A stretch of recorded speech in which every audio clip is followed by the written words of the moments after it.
Hello and welcome to all the football fans to you me and football.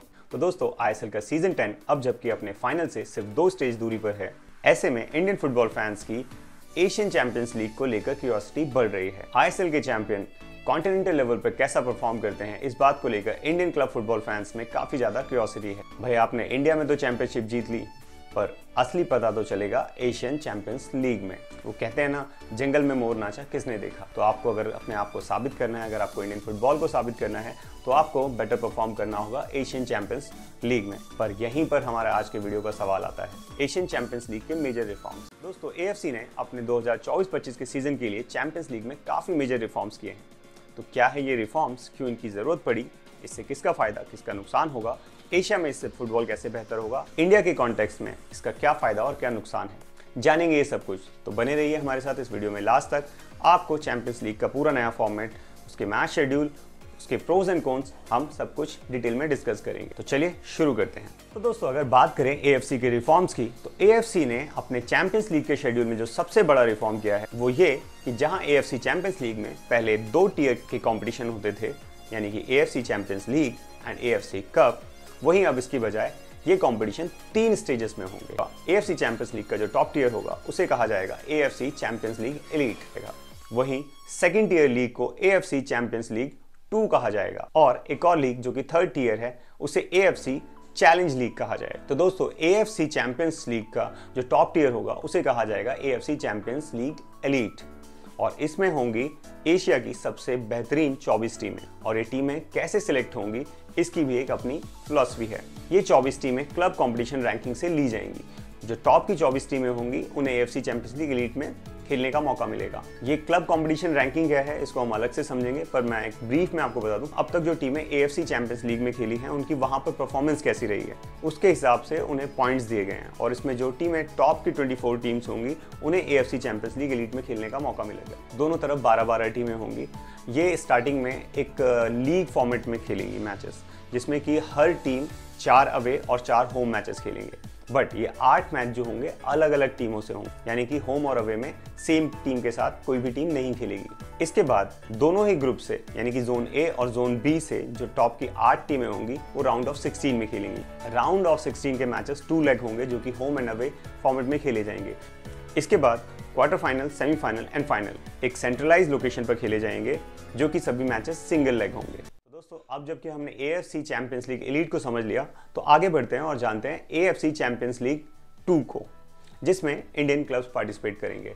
दोस्तों AFC champions league 2 में 32 teams होंगी, जिन्हें 4-4 के 8 group में बांटा जाएगा। ये सारे group matches round robin format में खेले जाएंगे, और टॉप की 16 टीम्स निकलकर खेलेंगी राउंड ऑफ 16। दोस्तों अब बात करते हैं एएफसी कंपटीशन के थर्ड टियर की, यानी कि एएफसी चैलेंज लीग। दोस्तों इसमें टोटल टीम्स 20 होंगी, और इन टीमों को 4-4 के 5 ग्रुप में बांटा जाएगा। इसके सारे मैच राउंड रॉबिन फॉर्मेट में सिंगल लेग खेले जाएंगे, जो कि एक सेंट्रलाइज लोकेशन पर होगा। इसके बाद टॉप की 8 टीमें जो इससे निकल करके आएंगी, उनका quarter final and semifinal home and away format में 2 लेग वे में खेला जाएगा, और उसके बाद सिंगल लेग फाइनल होगा। तो दोस्तों अब जबकि हमने एएफसी के तीनों टीयर्स को समझ लिया, इसका स्ट्रक्चर कैसा होगा, मैच कैसे खेले जाएंगे, टीमें कैसी आएंगी, ऑब्वियसली टीमें जो हैं इन सभी फॉर्मेट्स में इनकी जो रैंकिंग है, इनकी क्लब की जो रैंकिंग है उसके हिसाब से ली जाएंगी। यहाँ पर जो टॉप की लीग है, अगर जो उसमें क्वालिफाई नहीं कर पाएगा उससे नीचे वाली लीग में खेलेगा, उसमें जो क्वालिफाई नहीं कर पाएगा उससे नीचे वाली लीग में खेलेगा। और यहाँ पर प्रमोशन भी है, जब टीमें अच्छा परफॉर्म करेंगी अपनी लीग में, यानी कि उनके पॉइंट्स बढ़ेंगे, वो ऊपर जा सकती। इसके अलावा अगर हम बात करें एएफसी के और कुछ मेजर रिफॉर्म्स की, तो एएफसी चैंपियंस लीग का जो पहले प्राइज अमाउंट जो कि 4 मिलियन विनर को और 2 मिलियन रनर अप को मिलता था, अब से 2024-25 के सीजन से वो 12 मिलियन विनर के लिए और 6 मिलियन रनर अप के लिए होगा। तो दोस्तों प्राइस को 3 टाइम्स बढ़ा दिया गया है।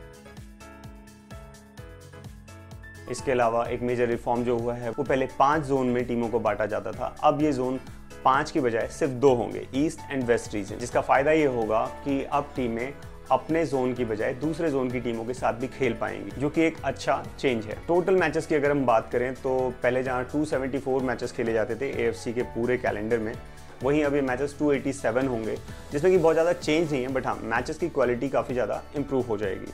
फॉर एग्जाम्पल अगर आप AFC चैंपियंस लीग एलीट को देखें, जहाँ पर टॉप की 24 टीम्स होंगी। पहले जहाँ चैंपियंस लीग के मैचेस में टीमों का जो था, सपोज कोई अपने लीग की टॉप की टीम है, उससे इंडिया का अगर एग्जाम्पल लें तो मुंबई इंडिया की टॉप की टीम थी। बट अगर हम बात करें ईरान की टॉप की लीग की, या जे लीग की, या के लीग की, या सऊदी प्रो लीग की, जो वहाँ की टॉप की टीम होती थी, और अगर इन दोनों का मैच होता तो डिफरेंस बहुत ज़्यादा होता था, जो कि मैच में देखने को मिलता था। इससे क्या होता है कि जो ओवरऑल मैच की क्वालिटी थी वो ड्रॉप हो रही थी। अब AFC के इस रिफॉर्म से क्या होगा कि मैचेस की क्वालिटी काफ़ी बढ़ जाएगी, कंपटीशन काफ़ी बढ़ जाएगा, तो मैच ऑब्वियसली बात है देखने में ज़्यादा अच्छा होगा। इससे AFC को काफ़ी ज़्यादा फायदा होने वाला है। पहले जहाँ अगर AFC के ओवरऑल चैंपियंस लीग के कंपटीशन की बात करें तो वो के लीग, जे लीग, सऊदी प्रो लीग से भी नीचे था, अगर उनके रिस्पेक्टिव टूर्नामेंट की बात करें तो। अब कम से कम ये सऊदी प्रो लीग से ऊपर आ जाएगा। अभी भी AFC को काफ़ी मेहनत करनी पड़ेगी आगे बढ़ने के लिए, बट हाँ इससे कुछ सुधार ज़रूर आएगा। दूसरा इसका एक फ़ायदा ये होगा कि जो बड़ी लीग्स पैसा लगा के बड़े बड़े प्लेयर्स को लेकर के आ रही हैं, इसका फ़ायदा दूसरी टीमें, जो दूसरे रीजन की टीमें हैं, उनको भी होगा। ओवरऑल एशिया में फुटबॉल को इससे काफ़ी ज़्यादा बढ़ावा मिलेगा। आप इंडिया का एग्जाम्पल ही देखें, जब नेमार इंडिया में आने वाला था तो सारी टिकटें बुक हो चुकी थी, फैंस इतने क्रेजी थे। वो आ नहीं पाया वो और बात है, बट हाँ इससे फ़ायदा तो होगा। इसके अलावा एक और रिफॉर्म जो AFC ने किया है वो है कि अब फॉरेन प्लेयर पे जो बार था, पहले 3+1 था, उसके बाद वो 5+1 किया गया, और अब AFC ने कहा है कि अब वो प्लेयर्स की फॉरेन प्लेयर्स टीम में कितने होंगे उस पर कोई रिस्ट्रिक्शन नहीं लगाने वाले। ये डिसाइड होगा कि उस कंट्री की, जिस कंट्री की वो टीम है, वहाँ के रूल क्या कहते हैं। वहाँ पे 3+1 है, 4+1 है, 5+1 है, या फिर कोई बार नहीं, तो ये टीम अब ऐसे डिसाइड होगी। इसका फ़ायदा ये होगा कि बड़ी टीमें और भी पैसा लगा पाएंगी और फॉरेन प्लेयर्स को ला पाएंगी, जिससे कि मैचेस की क्वालिटी बढ़ेगी, कंपटीशन की क्वालिटी बढ़ेगी, और दूसरी टीमें जो ऐसा नहीं कर रही हैं उन पर भी प्रेशर आएगा कि वो और पैसा पंप इन करें और अच्छे प्लेयर लेके आएँ और बड़े प्लेयर लेकर आएँ, और इससे डेफिनेटली अगेन फ़ायदा AFC के कॉम्पिटिशन्स को होने वाला है, एशियन फुटबॉल को होने वाला है।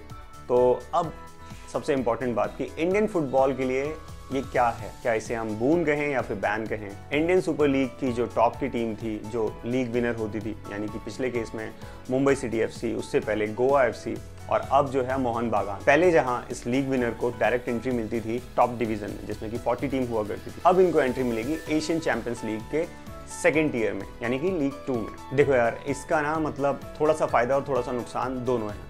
अगर फायदे की बात करें तो इट्स अ काइंड ऑफ एक रियलिटी चेक है। थोड़ा सा तो इंस्पिरेशन इससे हमें लेना पड़ेगा कि यार हमें ना, मतलब मैंने पहले भी कहा था ना कि जंगल में मोर नाचा किसने देखा। अब हम अगर यहाँ पर जीत गए, हम यहाँ पर लीग चैंपियन बन गए, पर इसका क्या फ़ायदा अगर हम एशियन लेवल पे जाके परफॉर्म नहीं कर पाते। गोवा, मुंबई सिटी अभी तक कुछ भी अच्छा परफॉर्म नहीं किया। हाँ ठीक है, फाइट हमारी स्पिरिटेड थी, हमने बहुत कोशिश की, हमने गोवा ने अच्छा परफॉर्मेंस दिखाया, स्पिरिटेड परफॉर्मेंस दिखाया। मुंबई सिटी ने एक मैच जीता भी इराक के क्लब के अगेंस्ट में, बट इससे हम एक बेहतर परफॉर्मेंस नहीं कह सकते। तो हमें और मेहनत करनी पड़ेगी खुद पर। हमें कोशिश करनी होगी कि हमें जो टीयर 2 में हमें मौका मिला है, जहाँ पर हमारी 2 टीमें जाएंगी, एक बिकॉज ऑफ ISL की लीग शील्ड जीतने के लिए, और दूसरी ईस्ट बंगाल जो कि जिसने सुपर कप जीता है, इसकी वजह से उनको प्ले ऑफ में मौका मिलेगा। प्ले ऑफ का मतलब ये हुआ कि वहाँ पर अगर वो जीतते हैं तो उनको फिर ग्रुप स्टेज में जगह मिलेगी। तो ये दोनों ही टीमों, अब इन पर दबाव होगा कि अब जबकि टीमें इतनी हाई क्वालिटी टीमों से हमारा मैच नहीं है, तो हम थोड़ा बेटर परफॉर्म करें। अब अल नसर के अगेंस्ट में हम खेल रहे हैं, अल हिलाल के अगेंस्ट में खेल रहे हैं, ऑब्वियसली मैच नहीं है यार, बहुत ज़्यादा कंपटीशन टफ है, और हम भी परफॉर्म नहीं कर पाते, और ये हमारे लिए एक डिमोरलाइजिंग थिंग होती है। अब जबकि हम टीयर 2 में हैं तो टीमें थोड़ी ज़्यादा इवनली होंगी, वहाँ पर हम मैच जीत सकते हैं, बेटर परफॉर्म कर सकते हैं, और फिर हम ऊपर के लेवल पर प्रमोट हो सकते हैं। दूसरा थोड़ा डिसएडवांटेज जो इसमें है ना, कि वो जो फॉरेन प्लेयर्स इंडिया में आते थे, जिन्हें ये पता होता था कि भाई अगर वो जीतते हैं लीग को तो उन्हें मौका मिलेगा चैंपियंस लीग में खेलने का, उनके प्रोस्पेक्ट्स बढ़ते हैं।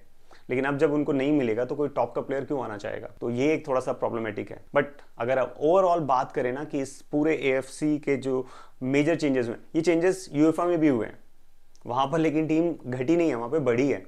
बट यहाँ पे घटाना इसलिए पड़ा क्योंकि कंपटीशन को हमें टफ बनाना था। तो बात करें अगर ओवरऑल AFC के इस चेंज की, तो मेरी समझ से बेहतर है एशियन फुटबॉल के लिए भी, इंडियन फुटबॉल के लिए भी, जो अलग अलग नेशन है उनके नेशनल फुटबॉल के लिए। तो दोस्तों आज का ये वीडियो थोड़ा लंबा हो गया, बड़ा हो गया, but I guess it's worth it इस पूरे सिस्टम को समझने के लिए, क्योंकि अगेन सिर्फ हम इंडिया तक सीमित नहीं है, हमें अपने फुटबॉल को बढ़ाना है तो हमें आगे के लेवल पे, ऊपर के लेवल पे जाकर के परफॉर्म करना होगा। यार फैंस तभी जुड़ेंगे जब टीम हमारी अच्छा परफॉर्म करेंगी। मोहन बागान ने मैच जीत लिया, लीग ट्रॉफी जीत ली, कलकत्ता फुटबॉल हैप्पी है, लेकिन ओवरऑल परफॉर्मेंस कब पता चलेगी? जब हम ऊपर के लेवल पे जाके, एशियन लेवल पे जाकर के परफॉर्म करेंगे, तब पूरा नेशन जुड़ेगा। आई होप कि आपको वीडियो पसंद आई होगी। Thank you for watching us. जल्दी मुलाकात होगी फिर एक नए वीडियो के साथ। Thank you, bye bye.